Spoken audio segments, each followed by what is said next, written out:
Spurs fans, what's up? We are at game day, game 5 tonight at the Frost Bank Center between the San Antonio Spurs and the New York Knicks in the NBA Finals. The Knicks have a commanding 3-1 lead in the series.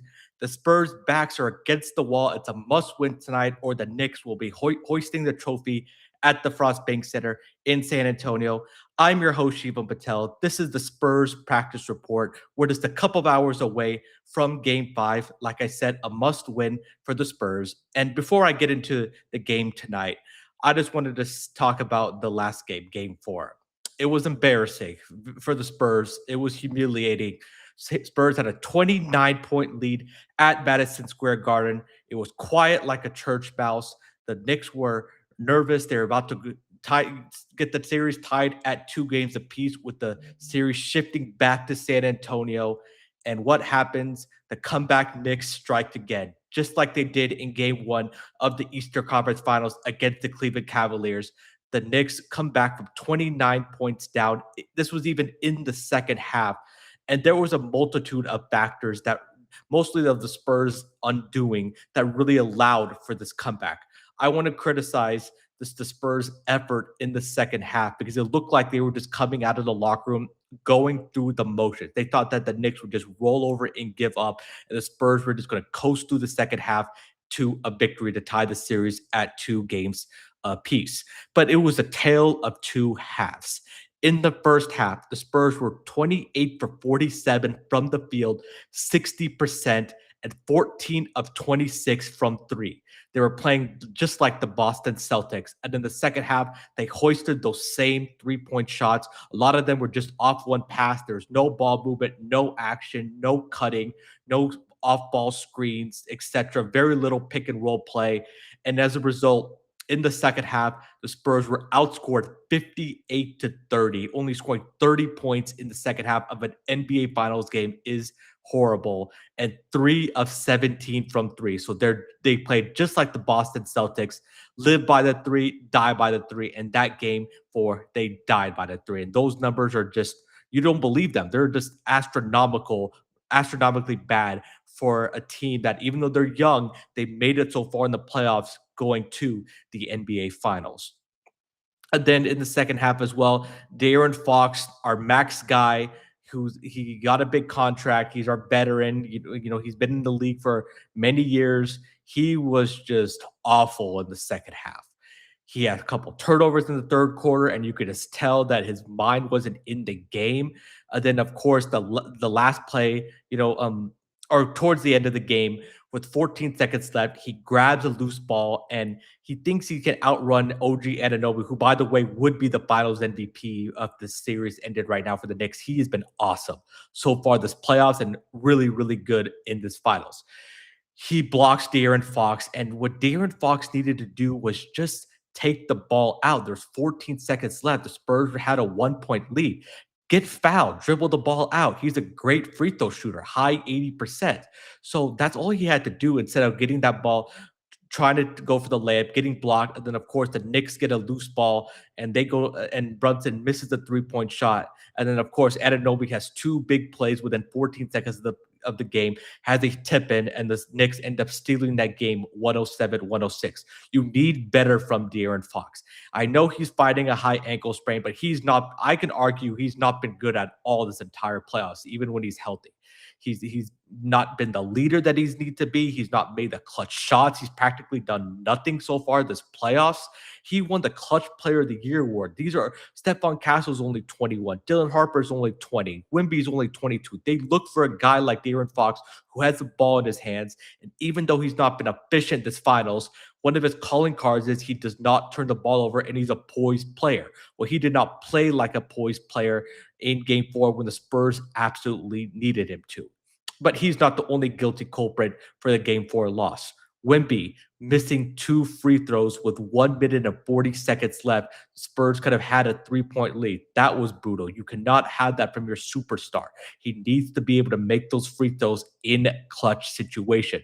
Look at Stephon Castle. He made the clutch free throws to seal the game in game 3 for the Spurs. He also hit 2 more clutch free throws later on in game four. Wimby needs to be better. He's not had the best finals so far.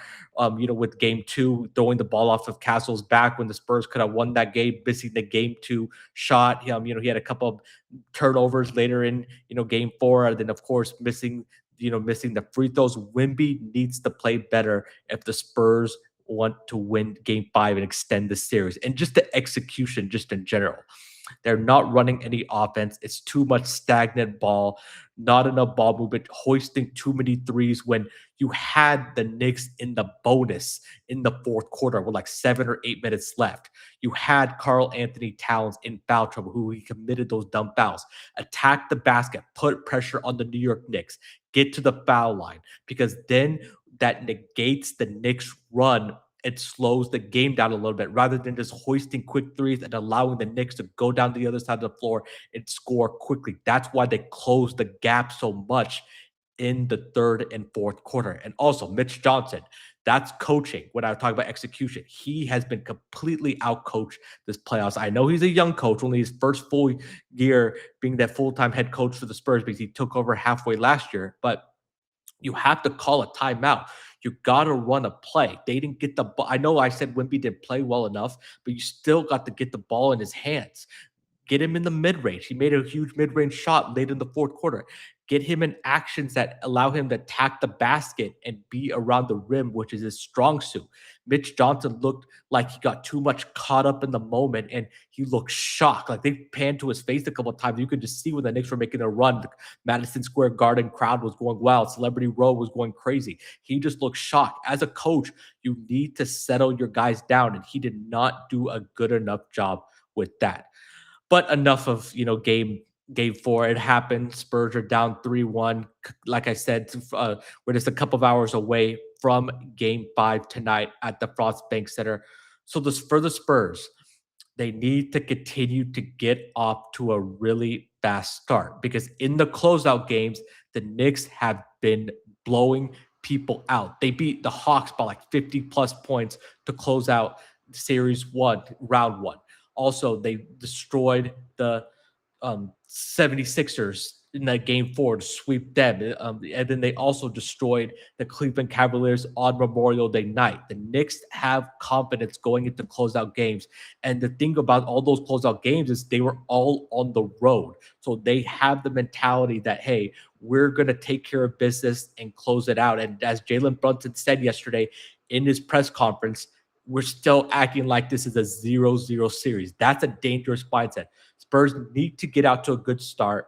They need to make some three-point shots early, get a little bit of a lead. But if they make some threes early, I would like to really see them mix it up tonight. Go to the mid-range, attack the basket, get fouled, have some pin down screens, off-ball screens. I would like to see some more cutting.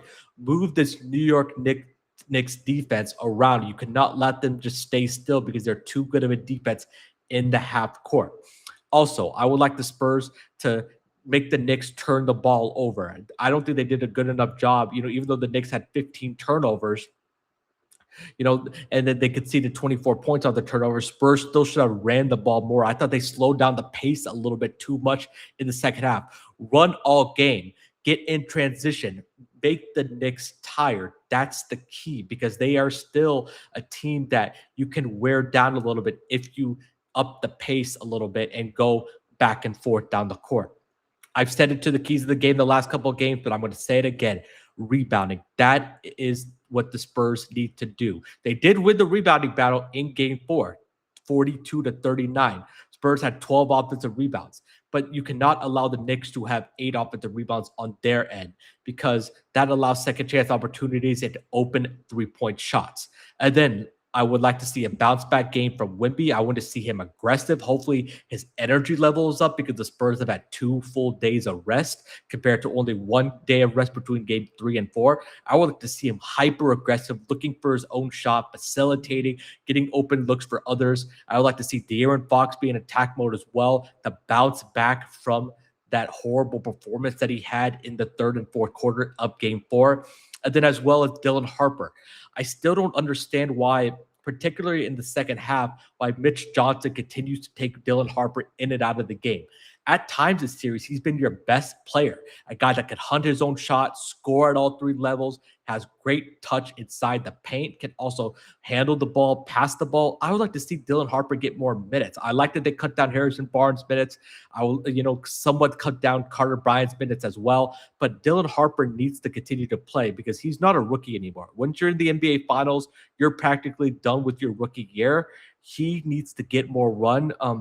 He did have 32 minutes, which I like, but I would like to see him get 35, 36, or high 30s minutes because you're going to need him to play well, and you're going to need your young guys as well with Stephon Castle. He needs to be the defensive menace that he's been all series, but he cannot get into foul trouble. He needs to continue to play smart, and then we need the output offensively from Stephon Castle because he's kind of the guy that gets the juice going a little bit because with his aggressive mindset, physical mindset, Spurs need to be the aggressor tonight. They need to hit the Knicks on both ends of the floor, make them feel them, get the crowd involved. Luckily, hopefully there's not too many Knicks fans tonight at the Frost Bank Center. This is the game the Spurs can win. They are, last time I checked, 5.5 point favorites as I'm checking right now tonight. Let's see what's going to happen. I'm predicting the Spurs are going to win tonight and extend this series. It's going to take all hands on deck. The New York Knicks team is confident. They could smell a championship one game away.